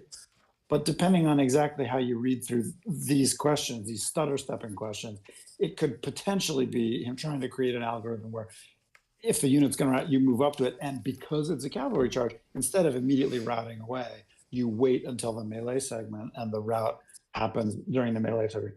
It's not very well written here by Terry, I would say. And the smooth continuity of it, which we're talking about, feels to me definitely more natural and also very similar to the 3rd and 5th edition. That's kind of my opinion on it. Can my reaction charge happen before an enemy cavalry unit advances in a hex vacated from a retreating skirmish cavalry? Based on the sources, whether your cavalry can reaction charge before an enemy cavalry advances into hex vacated by a retreating skirmish cavalry depends on the timing of the event. Reaction charges occur during charge move subsegment. I think we read this. This means that a reaction must be declared and resolved while the enemy cavalry is in the process of moving towards the initial target, skirmishing cavalry, as part of their charge. When the target of the charge, in this case the skirmish cavalry, retreats before the charging cavalry may attempt to recall. If they do not recall, they must advance into the vacated hex. This advance after charge occurs after the initial charge movement segment the skirmisher is considered to have conducted as the target vacated. Therefore, you cannot conduct a reaction charge against the cavalry solely based on this advance into the hex vacated by the retreating skirmishing cavalry, as this advance is a distinct step that happens after the initial charge movement. Reaction charges are triggered by the active charge movement of the enemy cavalry. But that was a unit that failed recall, right? Exactly. That's if they fail the recall. Yeah.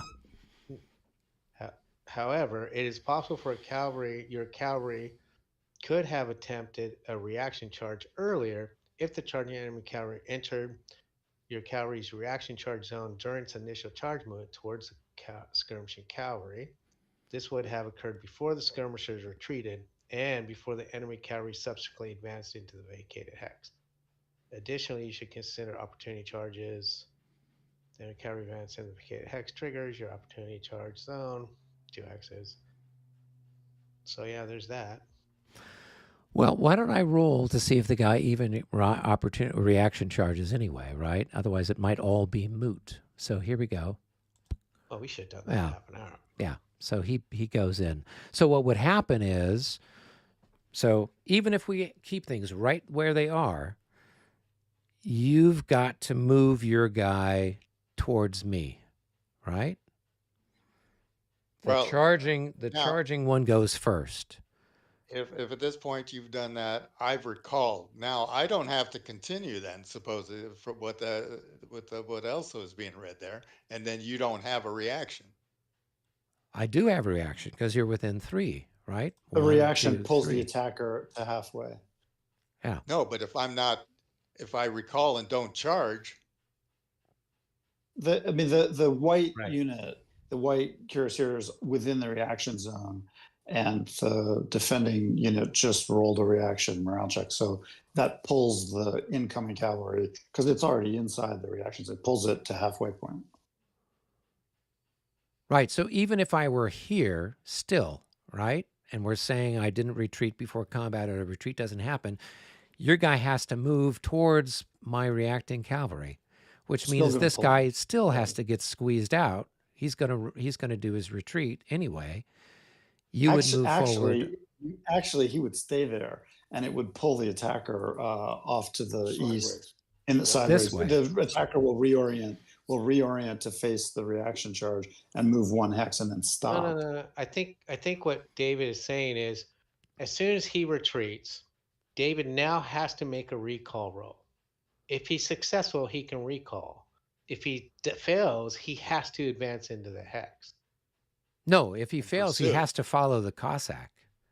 Yeah, I have to pursue. Yeah, he has to pursue the Which Cossack. But advances if I into the recall, I vacated don't hex. have to. I No. don't have to. And He'd have to follow wherever I went, right? So if the Cossack goes over this way, didn't he's fail. got to follow that way, right? I didn't fail. No. Yeah, It so he was- passed, right? So what we're saying is that's that. So if this guy's over here, right? So we all are clear that guy would have been able to retreat before combat, or not before combat, but retreat before charge, right? But So from then what now- Rick was saying is that if I recall and don't continue,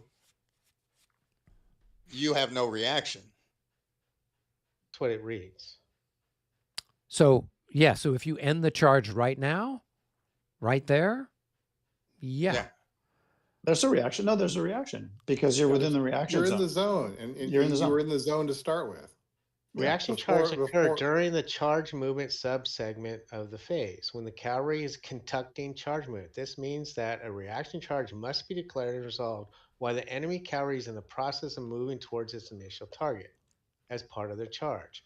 When But the it doesn't target of preclude- charge, in this case the skirmishing cavalry, retreats before the charging cavalry may attempt to recall. If they do not recall, they must advance in the vacated hex. This advance after a charge occurs after the initial charge movement against the skirmisher is considered to be conducted.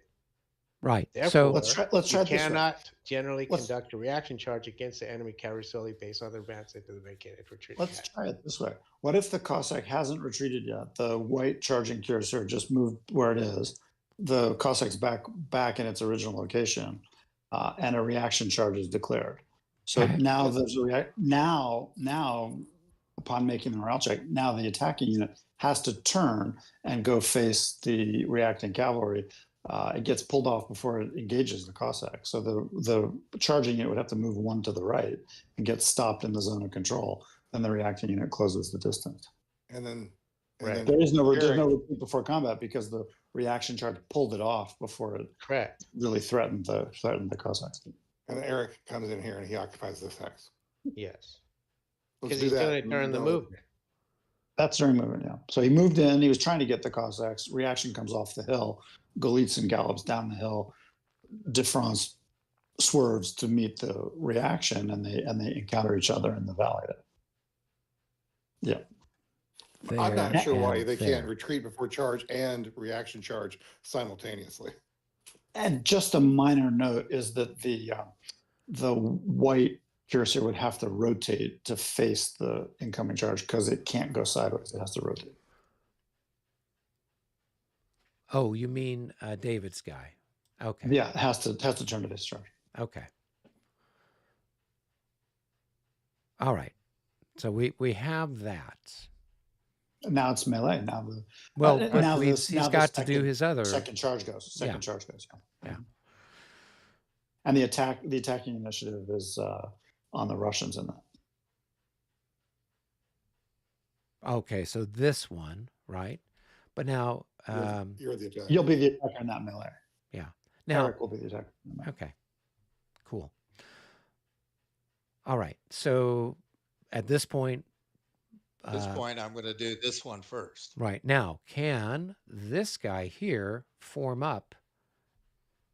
Oh, actually, he can't. If he forms up, he can't reaction charge because You're going to do one or the other, but you can't do both. Okay, and then this guy can't reaction charge because you're now in the way.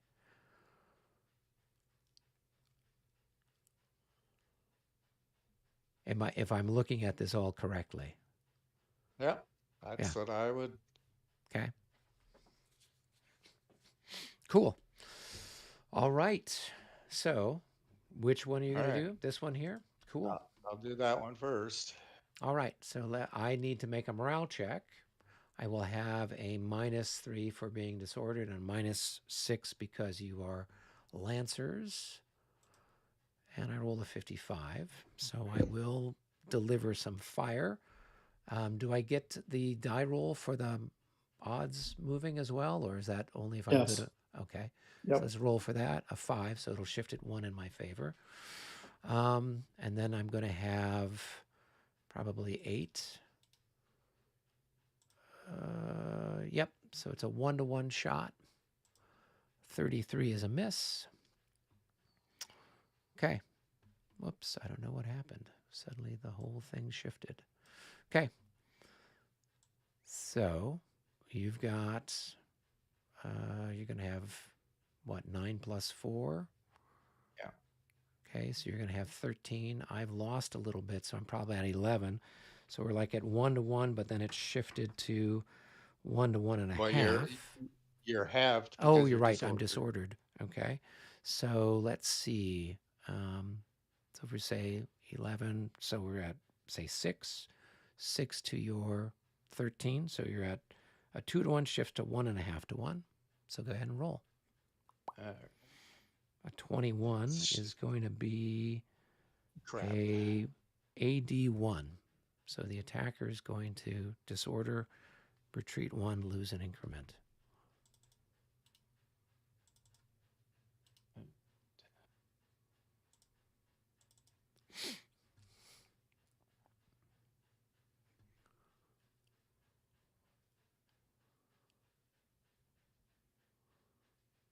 Now, I believe you get harassing fire from your skirmishers. This guy here? Sounds right because of. Look, I think so. There's only like 3 things that you get it for. Let's see. Something to do, routing, disordered, all that stuff.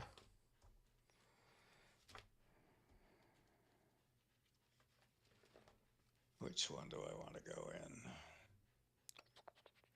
I guess we'll go in this one, and I'm going to have to displace the skirmishers.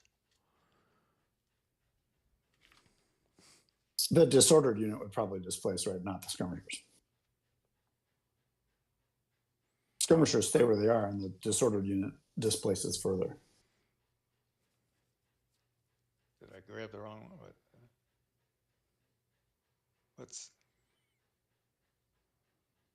Let me undo something here. I got it. All right. So there's a skirmish. All right. So you're saying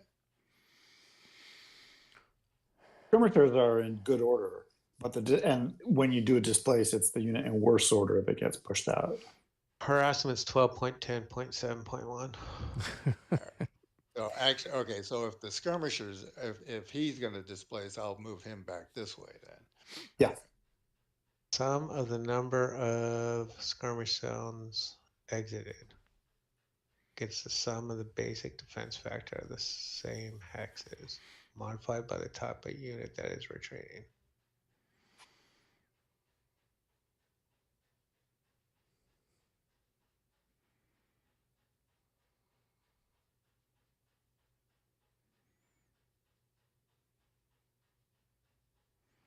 So I guess, is it just one hex that he's retreating from, since the other one is occupied by his own force?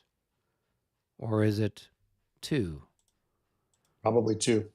Okay. So my factor is 3 times 2 is going to be 6. So, and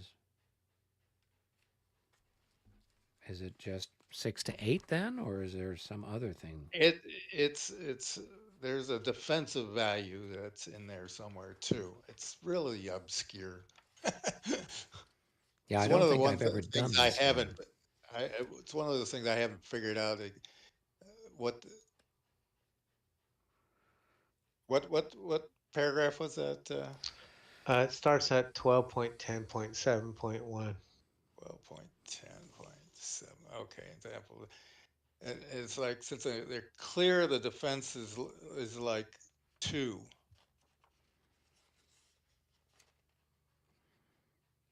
And there was 2 of them. So So it's that's a 4. defense power of 4. So it's a So it's 6 to 4, so it's a 4. 1.5 to 1. 1.5 Let to me 1. roll, see what we get. 55. That's a hit.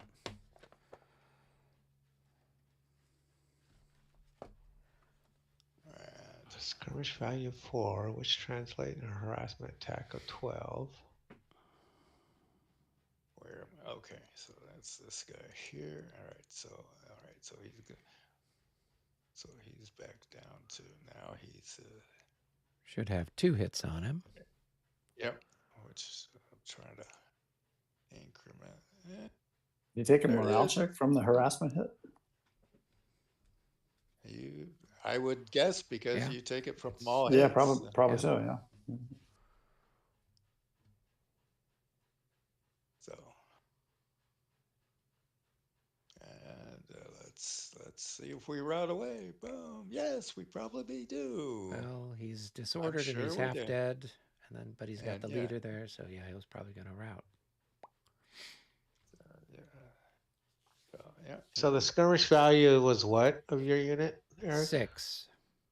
And he went through 2 hexes? No, it's 3, and he went through 2 hexes, so that made it 6. 2 times 3. Yeah. Yeah. Okay. And he had a 4. Yep.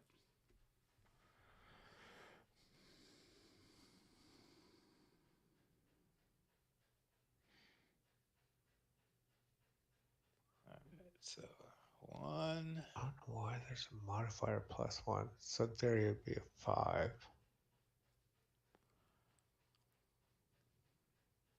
2, 3, 4. Which way is it going to go from here? I'm going to go through my 5, 6, 7. What is he? He's a 14, 7. So he would he's stop gonna there, go and then you'd mark him 7. exhausted, I guess. No, he goes 1.5 for this He movement. gives 1.5. He's Oh, not yeah. exhausted yet till Yeah, after the oh, round okay. movement, so he's going to go a long way. So he's got 21. So that's all right. So that was, let me count off. Here we go. All right. So he was there. 1, 2, 3, 4, 5, 6, 7, 8, 9, 10, 11. He's 11 to there. 12, 13, 14, 15, 16, 17. He's going to have to go through this 19, guy. 20, 21. He went. No, he went through this guy. No, because I've got a unit over here, right? So he's got to move away. So if he was here, right? He's So 2 that's- away, right? So he goes here now. He's 3 away from the nearest Russian unit. Then he goes, if he goes here, now he is 1, 2, 3, 4 away from that guy, but 1, 2, 3 away from this guy. So then he can't he'd get have farther. to go. He has a choice. He has a choice if he can't get I farther. have my choice if I can't get further away. He can't Right. get to 4. Or can he get to 4? Is there a way to get to 4? Yeah, if he goes here, then he's Then 4 you away got- you from gotta this go to- guy, and then he's 4 away And from that guy. So you got to go to the 4 if you can. Yeah, so he would go there, and Then he then has to get to 5 if you can. and then he'd have to go there. That's 5, or 1, 2, 3, 4. No, that's still 4. 1, 2, 3, 4, 5. He'd go there on top of Moran, so he's got to go this way, and then No, he'd go that's this still way. 4. That's still 4 1, 2, 3, 4. from the other. Right. So he's here, right? And So I so have then my he's choice. 4, and he's If he can't get to 1, 2, 5, he 3, gets the 4. choice. Yeah, he's 4. So then he could go there, right? Is that what you're saying? Yep. Then he's 3 away from this guy, from that guy, but he's Yep. 1, 2, 3, 4, 5 away from the other guy. So then he could move there, and then he'd have to move 1, 2, 3, 4. He could move there or there for the rest of his way out.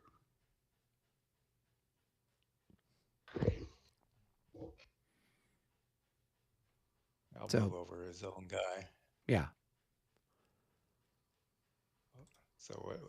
So how many movement points have I used here? So you've got One, so two, 1, 2, 3, 4, 6, 5, 9, 6, 7, 8, 9. 11, 12, 13, 14, 15, 16, 17, 18, 19, 20, 21. So I'll go there. All right. We happy with that? Yep. And then you just got 2 morale checks to make. So we'll check the guns. Okay. That one's not going to be real good, but I 63, rolled that's big. a good roll. Check this one. This one I don't have to roll as high. Yeah, I'm fine. Sure, I'm fine with that. But because that is part of his unit. Yeah. Yeah, so you just have a minus 12, so that would be a 25, and then you've got the bonus for your leader. Okay, cool. All right, so then now we have this one over here. Yeah. All right, and then I'm the attacker, is that correct? Yes. Mhm. Okay. Yes. So I've got 44, and you've probably got Oh, I need to something mark similar. these guys exhausted down here. So just Probably Yeah, 28 or 67. something. The French. Most of all of theirs are 4 times, so it'd be like 28, right? I don't know. all right. I just remember playing that So little he's fight with all the 32, Spanish. right? So 44 to 32, it's going to be 1-to-1. Gallatin adds in a +5. Here we go. 14 plus 5. That's going to be a 23 at 1-to-1. That's an AD1. So I'm going to lose an increment. And Craziness. then I'm going to be disordered. Is that correct? Yeah, and you roll a morale check. If you fail it, you're out. No, I'm wrong. That's a bounce. That's a Sorry, bounce. Forgive me. Yeah. That's a bounce. So then I go you're back. disordered. Yeah, right? go back 1. 1. Yep, and you're tired. And I'm tired. Let's find a tired marker somewhere here. Unit. Tired. And David, are you exhausted? He would Yeah, be I will be, exhausted. but Yeah. Okay. But I also get a I get my retreat move, right? Yeah.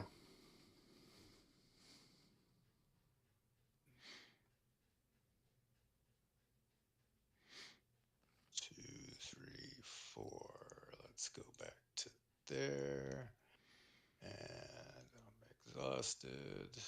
It's probably opportunity fire from the infantry when you moved out. Oh yeah, these guys. Well, I mean they're halved and halved, so they'd be 2 to 6, a 1 to 3 shot. 1 to 3. Well, Nope. You're rolling pretty good tonight, Eric.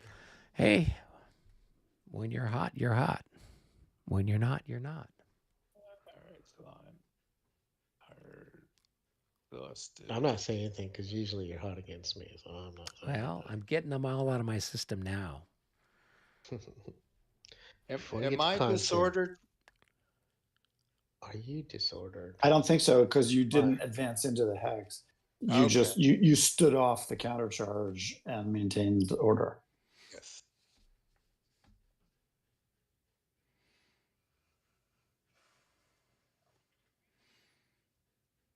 Oh. All right. That was interesting. Okay, I guess we. Cavalry versus cavalry is always very dramatic and usually ends up in a stalemate with little result. But it's this incredible drama. All right, we're to you. Are we gonna call it here or Probably, already 10? because wow, it's otherwise, late, isn't it? yeah. So Yeah. it's when we come back, it's going to be Davos First part. Corps, and then the Cossacks. And And then everybody read whatever up on else. the whole reaction charges. Oh my from God. We'll game that out a couple more times. Yeah. Yeah. Cool. All righty. That was exciting. Hit the save button, everybody. All right, Good gentlemen. point. Thanks, everyone. All right. Yeah. Night. Bye-bye. All right. Oops. All right. See y'all later. See ya. Good night, Robert. Good night. Good night, all. Mm-hmm.